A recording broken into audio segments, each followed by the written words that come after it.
Assalamualaikum warahmatullahi wabarakatuh. Perkenalkan, nama saya Nisina Zara Gifani dari kelas 10 PC4. Pada kesempatan kali ini saya akan mempresentasikan materi kebumian, dan yang saya pilih adalah materi geomorfologi. Geomorfologi adalah cabang ilmu geologi yang mempelajari tentang bentuk-bentuk permukaan bumi. Pengamatan geomorfologi dapat dilakukan secara langsung, yaitu di lapangan, dan pemetahan secara tidak langsung, yaitu melalui interpretasi topografi dan penginderaan jarak jauh melalui foto udara ataupun satelit. Pada slide materi diberikan pembagian geomorfologinya, yaitu bentang alam sungai dan dataran aluvial, bentang alam pantai dan delta, perlipatan, bentang alam karst, dan bentang alam gunung api. Yang pertama, saya akan menjelaskan tentang bentang alam sungai dan dataran aluvial. Bentang alam fluvial ini kaitannya dengan air permukaan, dan semua bentang alam yang terjadi biasanya dikaitkan dengan sungai yang membentuknya. Dalam slide dapat dilihat ada gambar A dan gambar B. Gambar A ini merupakan bentuk lembah akibat erosi atau V-shaped valley profile. Dapat di situ ada air terjun, bedrock atau dinding batu di kiri kanannya, dan rapids, aliran sungai di tengahnya. Yang B ini merupakan bentuk-bentuk karakteristik dari sistem aliran. Ada sungai yang berkelok-kelok yang menunjukkan sungai berstadia dewasa. Kemudian ada floodplain-nya atau dataran banjirnya, daerah yang meliputi sungai tersebut dari dataran yang sejajar dengan sungai yang dibatasi oleh teres-teres dan bedrock. Kemudian yang sejajar dengan batas sungai paling luar itu dinamakan meander belt. Batas meandernya yang terluar itu sampai mana, dan itu dibatasi oleh meander belt. Dapat dilihat juga pada saat terdapat Oxbow Lake. Oxbow Lake ini atau danau tapal kuda ini adalah penanda sungai berstadia dewasa, di mana meandernya atau kelokannya ini sudah terlalu tajam, dan point bar atau endapan sedimen di tengahnya ini yang berkumpul ini sudah terlalu banyak dan semakin tergerus sisi-sisinya, kemudian akhirnya patah, membentuk cut off seperti yang ada di gambar juga. Dan cut bank yang memotong ini, dan lama-kelamaan akan membentuk Oxbow Lake. Nah, seperti yang tadi saya jelaskan, point bar ini endapan-endapan sedimen yang terkumpul. Meander ini sisi luar dari sungai, bisa dibilang, yang terus menerus terkena erosi, dan alirannya biasanya lebih cepat di meander daripada di point bar. Kemudian ada natural reef, yaitu tanggul alam di pinggir sungai. Biasanya tanggul alam ini tanggul paling baik untuk sungai, dan biasanya di sungai-sungai itu banyak ada bangunan-bangunan di pinggir sungai dan itu yang menghancurkan tanggul alam, sehingga sering terjadi banjir. Kemudian di sini ada Yazoo Stream, yaitu aliran lain yang ada di dataran banjir juga. Selanjutnya pada slide terdapat pola-pola pengaliran. Yang pertama ini ada dendritik, yaitu pola pengaliran yang tidak teratur seperti mengakar seperti akar pohon bercabang-cabang. Yang kedua di sini ada radial, yaitu pola pengaliran melingkar yang biasanya di gunung-gunung, mengalir dari satu dataran tinggi menyebar ke berbagai penjuru. Kemudian di sini ada pola pengaliran rektangular, biasanya terjadi pada zona patahan, makanya berkelok-kelok, berbentuk menyudut 90 derajat. Kemudian selanjutnya ada pola pengaliran trellis. Pola pengaliran trellis ini jika pada gambar terlihat bahwa percabangannya itu mengikuti daerah antikline yang dilaluinya. Jadi kebanyakan alirannya itu mengalir mengikuti sejajar dengan jurus antiklinnya. Kemudian di slide selanjutnya terdapat pola-pola pengaliran sungai yang lain. Ada dendritik yang mengakar seperti akar pohon, ada paralel yang sejajar semuanya, ada trellis yang bercabang namun paralel mengikuti perlapisan batuan, perlapisan antiklin kalau tadi. Kemudian ada rektangular yang ada di zona patahan, ada radial yang menyebar pola pengalirannya, ada anular yang melingkar biasanya pada stadia dewasa, dan keberlanjutan dari pola pengaliran radial. Kemudian ada multibasinal dan converted. Selanjutnya ada bermacam-macam pengaliran sungai yang lain yang sepertinya ini keberlanjutan dari pola-pola pengaliran yang dasar tadi. Selanjutnya saya akan menjelaskan tentang alam pantai dan delta. Pantai merupakan daratan yang memanjang, yang tinggi dan lebarnya dipengaruhi oleh pasang surut air laut dan terletak di perbatasan antara lautan dan daratan. Pada slide bisa dilihat terdapat penampakan alam perbatasan antara lautan dan daratan, yakni ada tanjung, teluk yang selalu berkelanjutan. Di sana terdapat wave cut cliff, yaitu tebing pada tanjungnya, beach atau pantai, headline atau dataran utamanya, sea stacks atau batuan yang resisten terhadap erosi, jadi dia masih bertahan dan sekelilingnya terkena erosi. Jadi sebenarnya ini dahulunya memanjang ke sini karena di sekelilingnya erosi dan masih tersisa batuan yang resisten di sini, jadi terbentuklah sea stacks. Kemudian di slide selanjutnya terdapat bentang alam yang lebih jelas. Di sini terlihat arusnya ini longshore current atau sejajar dengan garis pantai. Maka dari itu terdapat speed yang terbentuk karena aliran longshore current, dan behemoth bar, yaitu speed yang sudah tersambung dengan dataran yang berada pada tanjung di seberangnya. Kemudian di sini ada Tombolo. Tombolo ini bentang alam pantai yang menghubungkan antara pantai dengan pulau yang ada di dekat pantai. Kemudian di sini ada delta. Delta yaitu ujung dari sungai atau muara sungai yang menuju ke laut. Namun karena di depannya ada behemoth bar, jadi perairan yang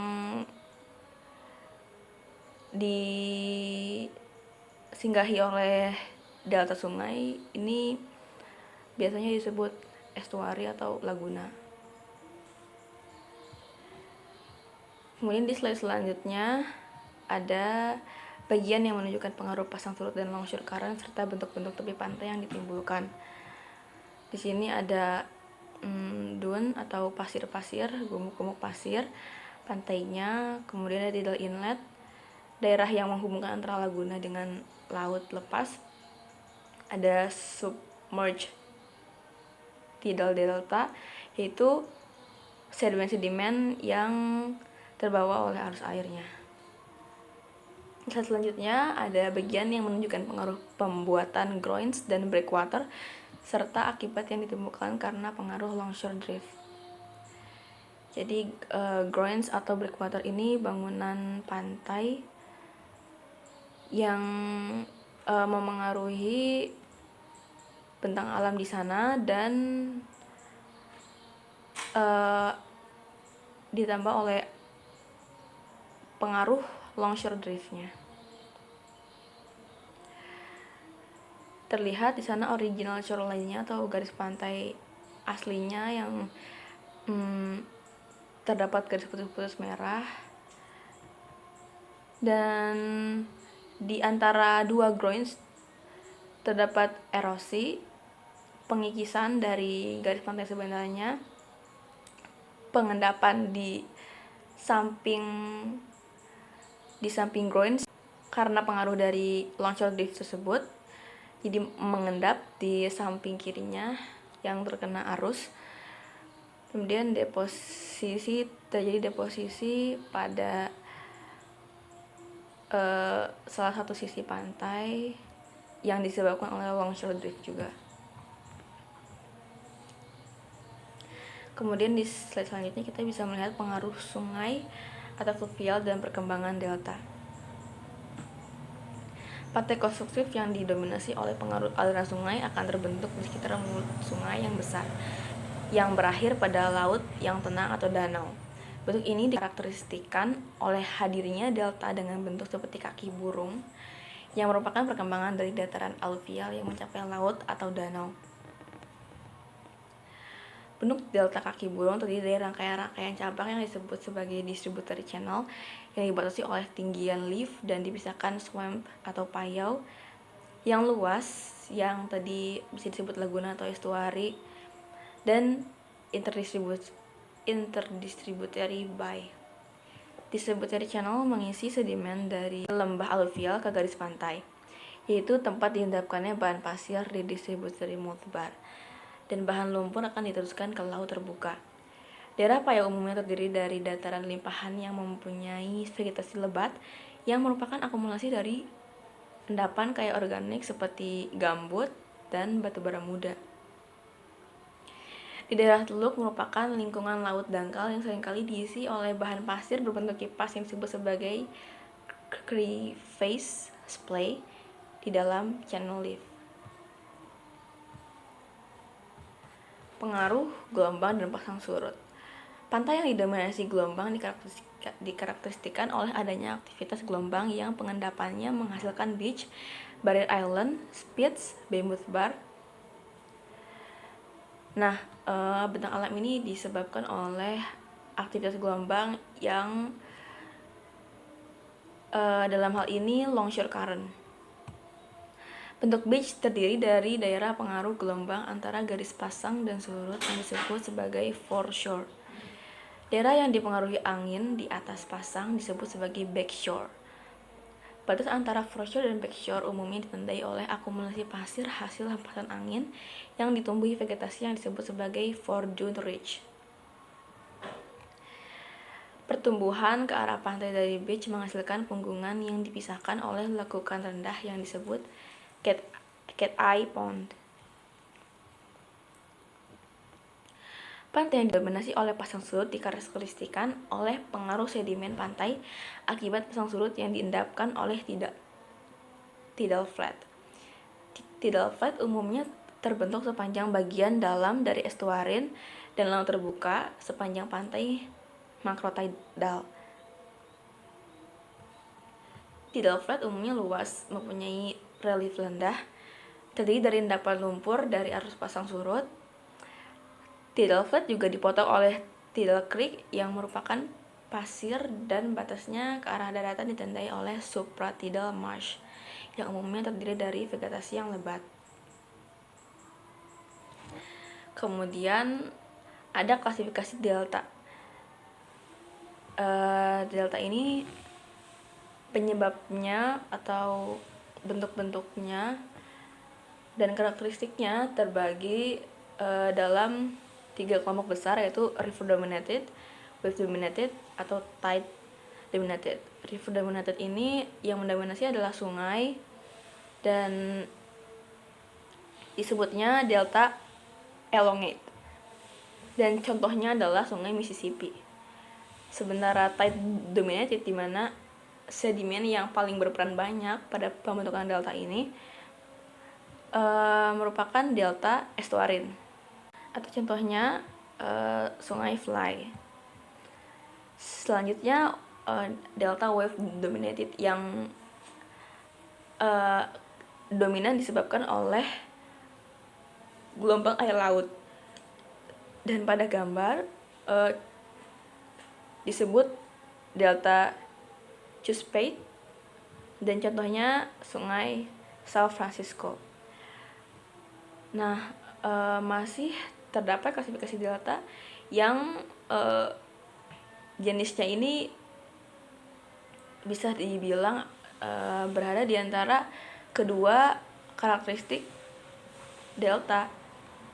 Jadi delta Sungai Mahakam yang merupakan gabungan antara atau kombinasi dari rift dominated dan tide dominated.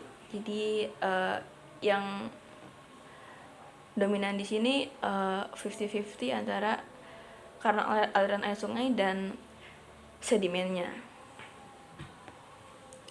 Sedangkan ini ada delta lobate yaitu gabungan antara karakteristik delta river dominated dan wave dominated, yakni sungai Yanube. Sedangkan gabungan karakteristik antara delta wave dominated dan tide dominated ada sungai Cooper. Selanjutnya beralih ke bentang alam perlipatan. Pada gambar dapat dilihat ada strike stream atau aliran sungai yang paralel perlipatan. Bisa dilihat aliran sungainya membentuk pola pengaliran trellis. Kemudian ada strike valley, ada mainstream, ada scarp stream, cabang dari sungai utamanya, ada deep stream, ada deep slope, yakni daerah landai dari lapisan pelipatannya, ada strike ridge atau puncaknya, dan ada scarp slope atau daerah yang curam dari pelipatan ini. Kemudian ada water gap, yakni aliran air yang memisahkan antara dataran anticline yang memanjang namun dipisahkan oleh aliran air ini, water gap ini. Selanjutnya dijelaskan juga pola aliran sungai yang sudah tadi dijelaskan pada bentang alam sungai. Kemudian pada slide selanjutnya ini ada jenis-jenis dari pengaliran sungai juga yang disebabkan oleh adanya syncline dan anticline atau perlipatan, dan ada sesar juga yang menyebabkan pola pengalirannya berbeda-beda. Selanjutnya ada topografi pelapisan mendatar. Pelapisan mendatar yang terangkat mempunyai ciri relief datar yang terbatas atau plateau. Plateau itu dataran tinggi yang luas yang dipotong oleh lembah besar dan curam. Batuan tertua tersingkap pada dasar lembah. Ya, pada gambar terlihat bahwa plateau yang ada dataran tinggi datar di paling atas itu membentuk lembah yang curam, dan di tengah-tengahnya terdapat batuan yang lebih resisten, yakni ada bentang alam mesa dan butte. Mesa sendiri merupakan daerah yang luas namun tidak seluas plateau, dan butte yang lebih kecil daripada mesa maupun plateau daratannya. Bisa diklasifikasikan mudahnya, butte ini tingginya lebih mendominasi daripada luas datarannya. Jadi antara tinggi dan datarannya itu lebih panjang tingginya. Kalau mesa ini datarannya lebih luas daripada ketinggiannya. Kalau plateau dapat lebih mudah dibedakan karena dia yang mempunyai dataran paling luas. Kemudian topografi pelipatan. Topografi pelipatan bervariasi terhadap geometri lipatan. Topografi dari lapisan yang tak menunjam akan mirip dengan perlapisan miring. Punggungan jurus dari lipatan yang menunjam akan terpotong dengan aliran arus sungai. Selanjutnya ada topografi kubah. Punggungan jurus dari kubah dan cekungan berbentuk melingkar atau elips dan konsentris mengelilingi pusat struktur. Bisa dilihat bahwa aliran sungai yang ada pada topografi kubah ini berbentuk anular atau melingkar, di mana yang bekas sinkline ini lapisan tertuanya bisa diidentifikasi pada lapisan batuan terluar, sedangkan pada bekas antikline lapisan tertuanya pada lapisan batuan paling dalam. Selanjutnya ada bentuk-bentuk topografi lain yang ada pada tabel, yaitu ada bedding trace, ada bedding slope, mesa dan butte, ada cuesta. Cuesta ini memiliki lereng atau keterjalan yang lebih landai daripada lawannya, yakni hogback. Selanjutnya ada flatiron, ada strike ridge atau valley. Nah, selanjutnya beralih kepada bentang alam karst. Bentang alam karst adalah bentang alam yang terbentuk pada daerah dengan litologi yang terdiri dari lapisan batuan yang mudah larut, mempunyai relief yang khas, pola pengaliran yang tidak teratur, serta aliran sungai yang tiba-tiba masuk ke bawah permukaan tanah, meninggalkan lembah kering, kemudian muncul kembali sebagai mata air yang besar. Batuan yang menyusun daerah karst ini biasanya merupakan batuan gamping yang terdiri dari CO3 yang mudah larut. Pada slide terlihat terdapat gejala-gejala karen di singkapan batu gamping formasi Raja Mandala di Pasir Pawon, Citatah.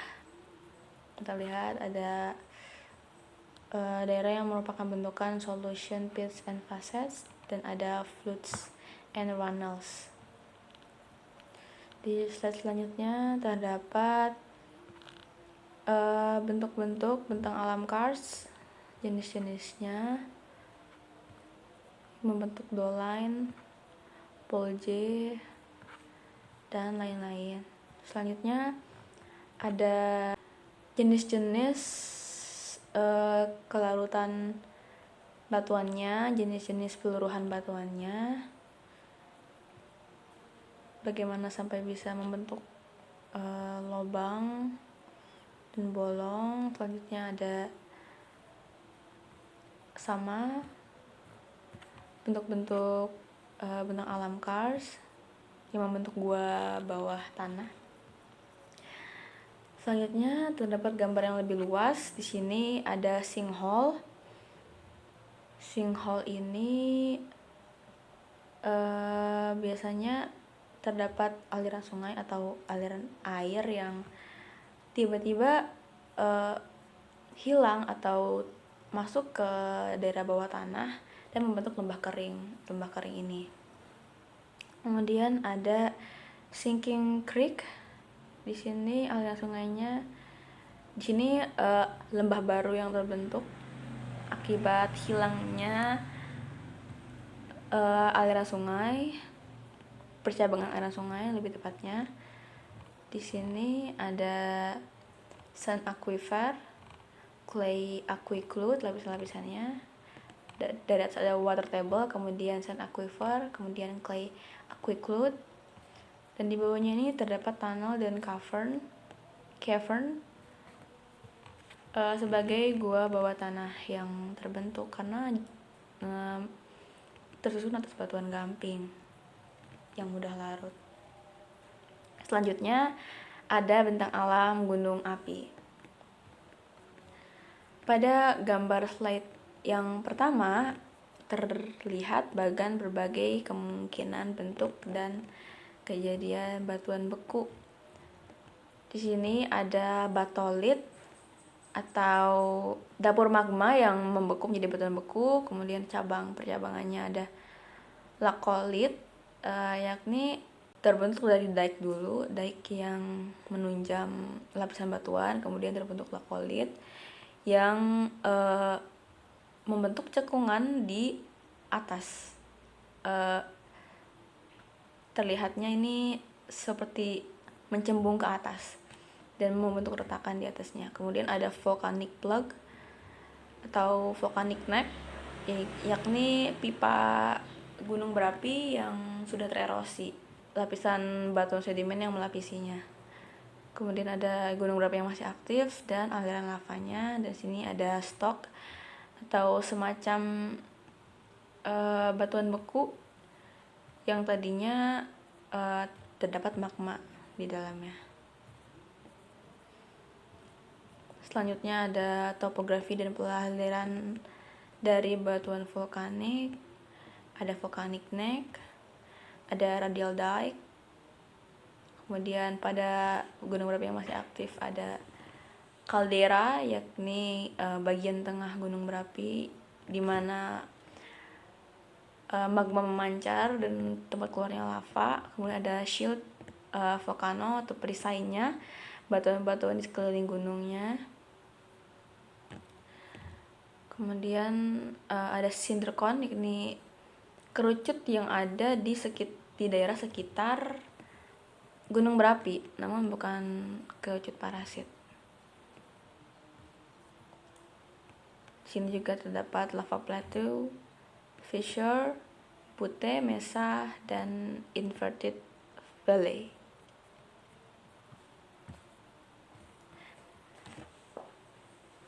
Sekian penjelasan dari saya mengenai geomorfologi ini. Sekian presentasi saya. Mohon maaf apabila ada kesalahan. Semoga dimaafkan. Terima kasih atas perhatiannya. Wassalamualaikum warahmatullahi wabarakatuh.